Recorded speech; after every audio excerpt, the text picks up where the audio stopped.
jam-packed, and we are excited today to bring you another Town Hall podcast to talk about a really important issue that we are facing in California. And I brought a special guest on to help us understand what this issue is all about. It's AB 659 that the legislature has introduced this year. It's a bill that is going to require our students in grades 8 to 12 to have the vaccine against the papilloma virus, or we'll call it HPV. And it's going to be mandatory if the child wants to attend public or private school. And because there's just so much involved in this, I wanted to bring on Christina Hildebrand and talk a little bit about what she knows about this bill and why we should fight it and why we really need to know details, because we have to not only speak up to our legislature, we also have to tell our family and friends about it, especially here in California. So, Christina, welcome. Thank you. So glad to have you with us today. Thank you for having me. And thank you. And so, Christina, why don't you go ahead and tell everybody a little bit about yourself and also why you got involved in this area of vaccinations? Sure. So my name is Christina Hildebrand, and I am the founder and president of A Voice for Choice Advocacy. We are a grassroots professional organization that educates, advocates, and empowers people to know their health rights. So whether that's transparency of information, informed choice, informed consent, privacy, those types of things. And we do that in California, and our key piece of our organization is to lobby for and against things that fall within our mission statement. And so we spend a lot of time in the Sacramento Capitol, talking to legislators and talking to their staff. And that all started for me 8 years ago when I started the organization. The vaccine issue is near and dear to my heart, but we do sort of, as I said, we have a large gamut of things that we lobby on. We look for bills that we can support. We actually have a bill this year that we have put forward and that's sponsored. That's AB 499. Which has to do with removing hot surfaces and putting in trees into schools. But today we're talking about the vaccines, and that I personally got into 18 years ago when I was pregnant with my oldest daughter, and I went down the rabbit hole and started investigating vaccines. But I really got into it from an advocacy perspective 8 years ago when SB 277 was introduced and passed. And that took away our personal belief exemption for children to go to school. So prior to 2016, a child could go to school, not be vaccinated because a parent had personal beliefs against one or all the vaccines or any number in between. That got removed, and so we were left with only a medical exemption. And in 2019, we had SB 276, which basically made the medical exemption pretty much impossible to get. It tightened the restrictions on that and made it that you could only have a medical exemption if you had a contraindication or precaution per the CDC. And we'll get into that on the HPV bill and how that impacts really, not having any exemptions and no opt-out on this bill. Okay, I just love it when I see moms talk about why they got involved. And it's always a personal thing, a personal reason, their children, or injuries, or you name it. But you're another hero mom, a mama bear that is out there fighting the good fight, and in turn, informing all of us. The interesting thing about this bill, AB 659, is that it has a great name. I love this name. Yes. The Cancer Prevention Act. We've actually renamed it as the School Prevention Act. Okay, there you go. That's more fitting. It's about as descriptive, accurately descriptive as the actual bill. Maybe well, more. They always throw in these names that just never really are related to what this bill actually does, but it sounds really fantastic. It does. I mean, who doesn't want to prevent cancer? Yeah, we completely agree with that goal. Yeah, I think everyone can get on board with so that. We're on the same page with them, and that one way we all agree. Yep. We don't want cancer to take place in our bodies. But Christina, explain what the human papilloma virus is. Yeah. So the human papilloma virus, there are about 150 strains, give or take, and about 50% of people will get it in their lifetime. And it is sexually transmitted. So you get it by having sex. You don't get it from breathing other people's air in the classroom, for example. And for the most part, those people that get it, for the large majority, they get HPV. Many of them don't even realize they have HPV, and it resolves itself within 1 or 2 years. Your body is capable of fighting it itself. For a very, very, very small number of people, and with only 2 strains, so there are 2 known strains out of the 150 strains that you could get, that cause a disturbance in your body that causes them to have you get cancer, so to speak. And it is, as I said, it is a tiny percentage of people that actually get, the 50% that get HPV that actually get cancer. And that's cervical cancer, and that's, correct? It is mostly cervical cancer, but it can also be penile cancer or throat cancer. And that's from having oral sex. And the tough thing with these is it is not 100% clear how much the HPV virus really causes the cancer. So there's a correlation there, but it is not always 1-to-1. So the actual numbers, if you get cervical cancer, it doesn't mean to say you had HPV. You can get cervical cancer from other things. And if you have HPV, it doesn't mean to say you'll get cervical cancer. So they're drawing conclusions on this that, you had HPV and then you got cancer, cervical cancer, and something in your body caused the cancer to happen. Okay, so now they want to mandate this for our children. Yes.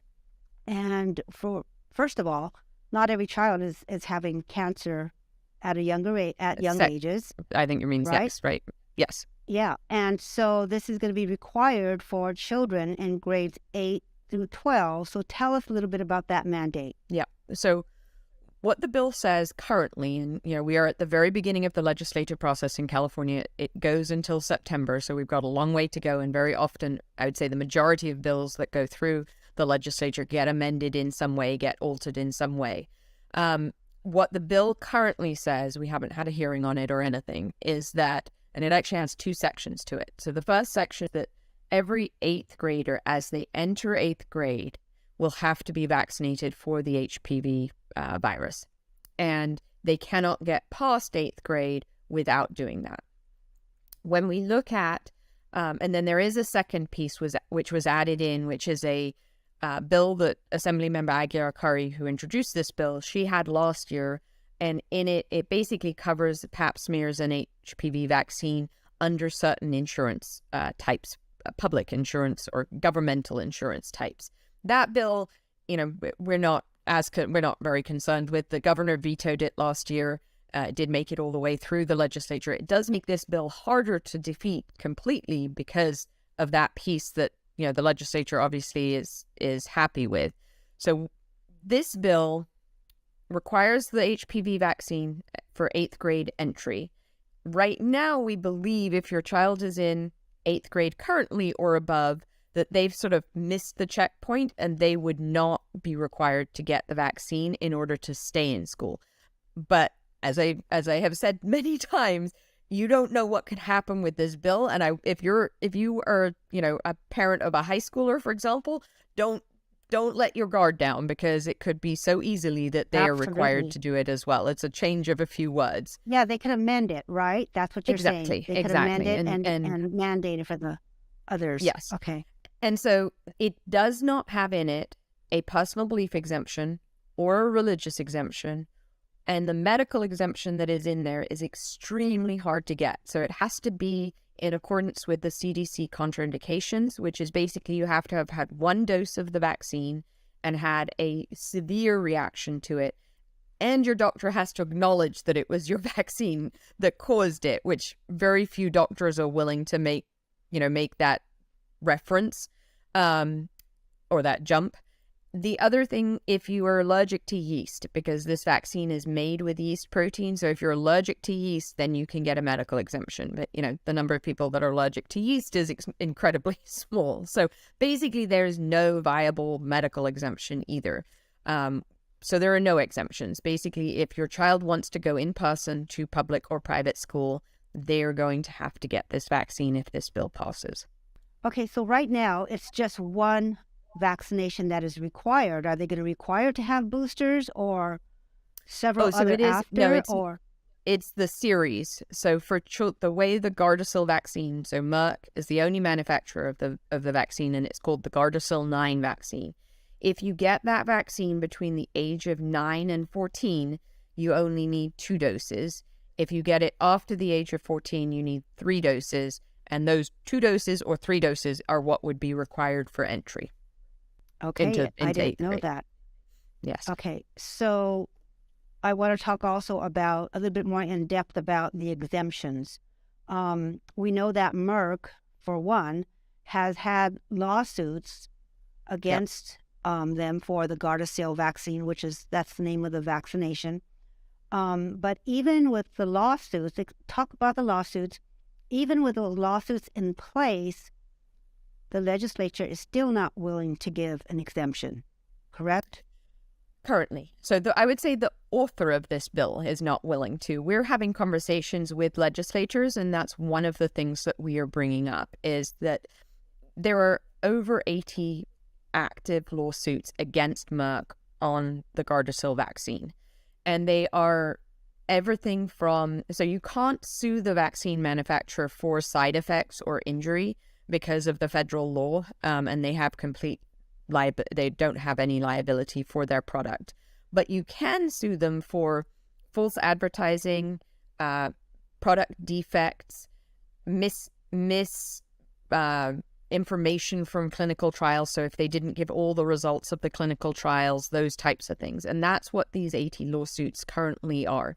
They're in progress, and they are currently, the one that is sort of the furthest in advance is currently going through the discovery phase and deposition. So all of the information that they're getting from Merck, from experts, all of that is under seal right now. We don't have access to it. The lawyers have access to it, but we don't have access to it. And that will come, the court date that is set for that is in 2024. And so all of that will come out in that court proceeding, but nobody has access to it. And so one of the key talking points that we have made with legislators as we're talking to them is, you really can't require and mandate a vaccine if there's active litigation against it, especially on these fronts.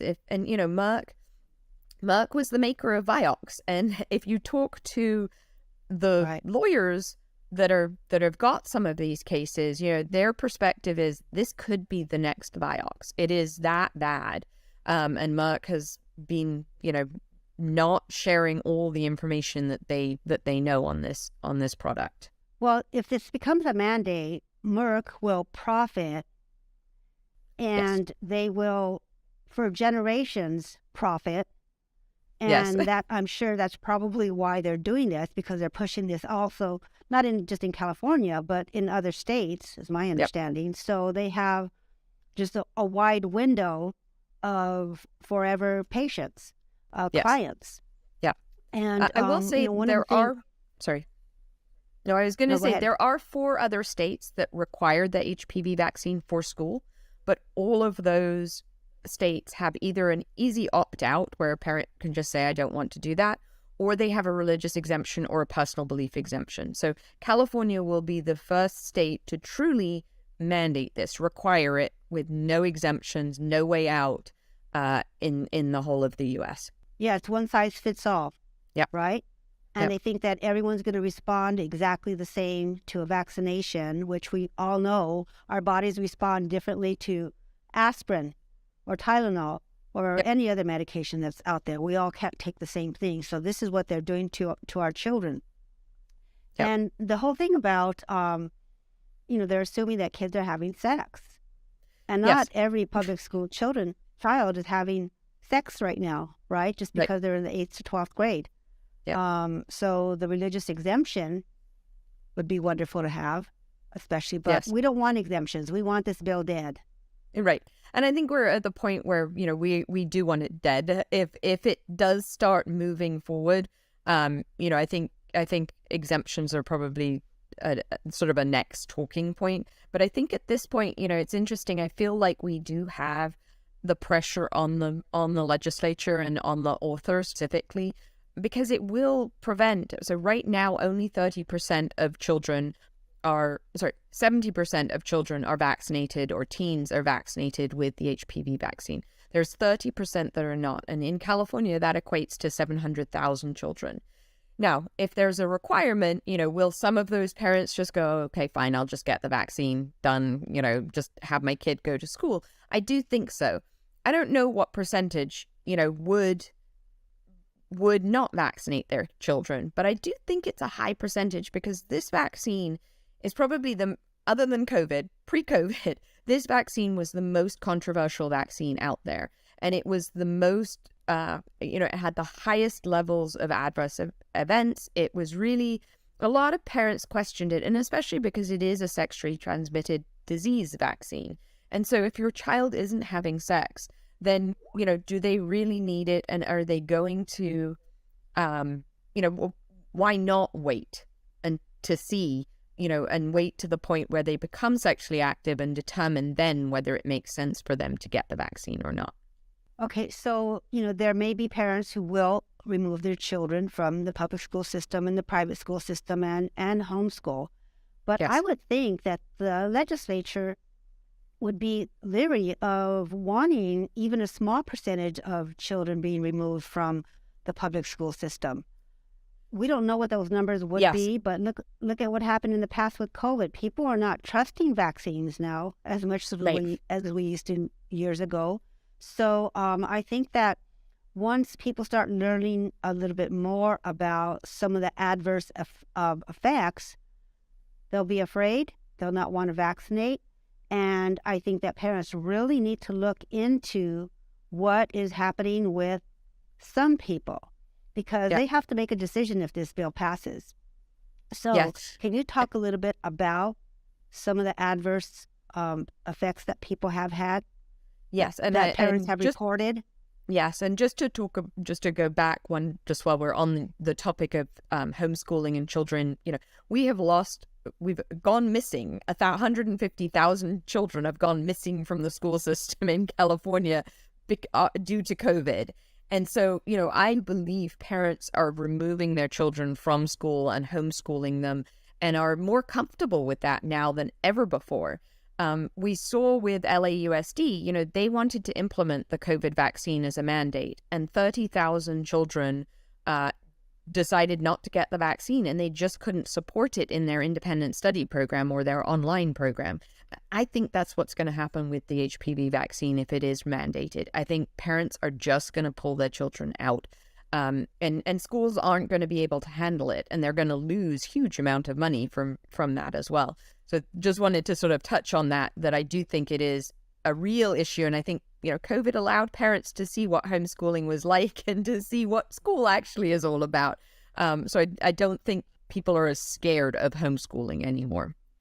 But to get on to the adverse reactions and the vaccine injury. So I'm not a doctor, so I don't, I haven't delved deeply into this, but the key adverse reactions from the Gardasil vaccine that have been reported, some of them are neurological issues, so concentration and headaches and sort of brain activity, basically. Another very large group among those who get adverse reaction is they get POTS and polycystic ovarian syndrome. They go into pre-menopause, so teenagers are going into menopause. That is one. Explain POTS.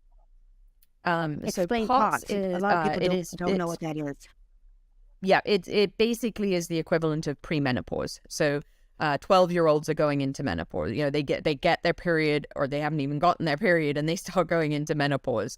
And they basically lose the function of their uterus and ovaries due to that. I would say those are the two main ones. There's a lot of autoimmune disorders that are said to have happened.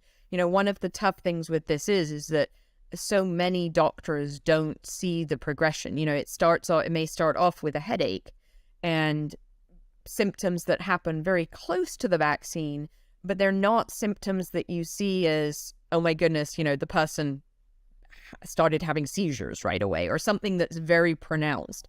Very often they start off as, as I said, migraines, just fatigue, extreme fatigue, those types of things. And then it progresses into some other autoimmune disorder or neurological disorder or, ovarian disorder, that type of thing. The other interesting thing is that in other countries, I haven't seen the research. I don't think the research has been done in the US because I haven't seen it. But in Australia and in the UK, what has been shown is that 15 to 39-year-olds are more likely to get cervical cancer there's an increase in cervical cancer in the last 10 to 15 years. Now, the median age for diagnosing cervical cancer is 50 years old. So it was a older person's issue, so to speak. It used to be that was when you got diagnosed, was in your 40s, 50s, and 60s. And for men with sort of penile cancer, much even in their 60s and 70s.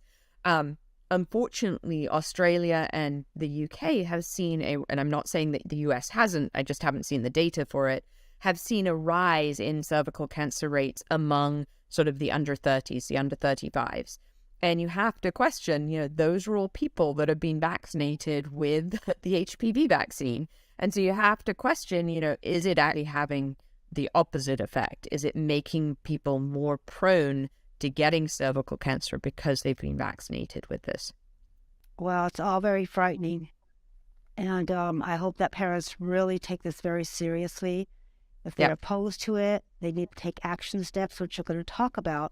But this is something that if you had children in California, you're going to have to consider what you're going to do about it, and the research has to be done by the family. Yeah. So, Christina, let's talk about the action steps. For those who want to fight this bill, let's talk about the first action step. So I think the most important thing is to set up a meeting with your assembly member. At this point, it's your assembly member. It's on the assembly side of the legislature. It has to go through the assembly, and then if it makes it through the assembly, it goes through the Senate. So right now we're focusing on assembly members, and really that you set up a meeting with them in their local district office. So they each have local districts that you're a part of, and to ask for a meeting with them. The other option is if you go to their website, sign up for the newsletters so that you can see when their town halls are, their coffee mornings. A lot of legislators, especially the new legislators. So we have 30% of the legislature in the Assembly and in the Senate is new. And so there are a lot of newbies around, and they are having coffee mornings, and they want to get to know their constituents. They want to get to know what's important. And so one of the ways of meeting your legislator or your assembly member is to go to those events. And those events, they're usually much more, I'm going to say, laid back. You can go up to them and just introduce yourself and say, hi, I'm, Christina Hildebrand, and I'm, this is what interests me. I'm concerned about this bill.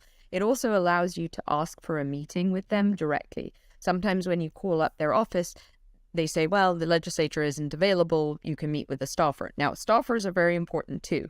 Don't get me wrong, but if you want to meet with your actual legislature, going to their coffee morning and saying, I'd really like a meeting with you on this bill, often gets you to being able to have one with them in person. Especially if you have information to offer, something they may not have known about the bill, which they might find interest in that. Yes, and I also recommend to people to listen to what the legislature does know. We had one assembly member who wrote, actually one of our followers, a letter. They had sent an email in saying we're concerned about this bill, and she wrote back. This legislator wrote back and said, well, I'm very concerned about HPV because it's not only from sex. You can get it from hand to hand, from holding hands. And I was just like, okay, this is completely wrong. Like, you can't get it from holding hands. So let's, education is needed, clearly. But, if it hadn't been for this constituent writing a letter, we wouldn't have known that was what she had been clearly told by somebody, and clearly, that she thinks. And it's like, okay, now we can go back and give her the education on what HPV actually is and how you contract it. Yes, exactly. So, okay. Yes. set up a meeting, if possible, Yep. with your legislator. Yep. And, a lot of people don't have experience doing that. But one thing they need to remember is these are just regular people. Do not be intimidated by them just because they have a title. They're regular people, and talk to them as you would talk to anyone else about this. Yeah. And they actually We work could for also you. make phone calls. What's that? I said they actually work for you. Yeah. And Legislators, I you think elected sometimes they them. They're forget your that, they're your representative. Yes, exactly. So also phone calls help, letters help, Yes. emails help. Any way that you can get to them, make yourself be noticed and state your opposition for this bill. So I know that your organization talks about, has talking points. So we'll talk about that in a second. But I think that parents really, I keep saying this over and over, they need to educate themselves. They need to find out what is right for their own child. And they need to tell everybody what they learn. So, Christina, let's finish off by telling people how they can go ahead and find you, follow you, get your talking points, and whatever else you may offer to help fight this. Absolutely. So our organization's website is avoiceforchoiceadvocacy.org. And if you go there, you can click on, there's a link to 2023 legislation. And you can click on that, and we have the bills, the bad bills for like this one. This is actually the only bad bill we're following this year, or opposing this year thus far, I should say. And then there are the bills that we are supporting as well. And on there, for each bill we have that we're opposing and that we're supporting, we have a clickable link that takes you to what steps can you take. It has our resources, so our flyers. We have a one-page flyer for this, and we actually just got it translated into Spanish as well, that gives the top talking points on this. And you can use that flyer not only for your legislature, but also for informing other parents and getting the information out. As I said, there's 30% of children, teens, that have not been vaccinated for HPV. So the likelihood of there being somebody else in your school that is not vaccinated for HPV is pretty high. About a third of the kids you should be able to talk to the parents, and they are in the same boat as you. So I would say, we have flyers. We also have talking points in more detail, so that if you want to talk to people, and a lot of it can seem overwhelming. There's a lot of information that we have, and my recommendation to people is find 1 or 2 points that resonate with you, and that you feel like you're really solid on talking, and that you feel comfortable saying, I really have an issue with this piece of it. Whether it's, the mandate that we don't get a choice, whether it's, the fact that if this goes through, your schools are going to lose students and they're going to lose funding, and they're not going to be able to satisfy the educational needs of the children that are left in there. Whether it's the litigation, the fact that there are lawsuits against Merck, find the points that resonate with you and then share those. You don't need to share everything. You just need to share a few things and get people concerned. I just remembered something. You had a Zoom call on Monday night, which I joined, and I thought it was fantastic. Thank you. One of the things you mentioned was reaching out to school board members. Yes. Yeah. That's important. So right now, one of the why. other main pieces of focus that we have and that we're asking people to do is to reach out to, if you're in a private school, your private school principals, if they're a broader organization, if they're, for example, the Catholic schools are all part of the same community. And so, you can go higher up if you have a school that has multiple locations, but private schools and public schools. So for public schools, either your superintendent or your principal, but really your superintendent is the one, and then the school boards. We have a resolution that we have drafted with a number of other organizations that you can bring to your school board and ask them to pass, that is opposed to this, that says, yes, we oppose this. One of the key things, though, with your school board is please, please, please talk to the individual school board members first, to make sure that they are actually in opposition of this, that if they brought forward a resolution, that they would vote in opposition to this bill. What we have seen in past years is that sometimes that sort of flips on you. When somebody's been super active and there's one school board member that is against this, they've brought it forward, and then the rest of the school board is like, oh, actually, we think this is a great idea. and flip it. And we don't want that to happen. So we do recommend going to speak to the individual school board members and just making sure that they see the concern. And for them, it really should be the loss of money. They are going to lose money and lose students with this bill. And they're going to have to, potentially put students into an independent study program they don't have the capacity, the ability to sustain. Okay, well, thank you for letting us know about that resolution, because I'm going to look at that, and I think it's something that we could use here. So, Christina, it's great to partner with you. I've been following you for a long time, and I'm so glad for this first time to be able to interview you.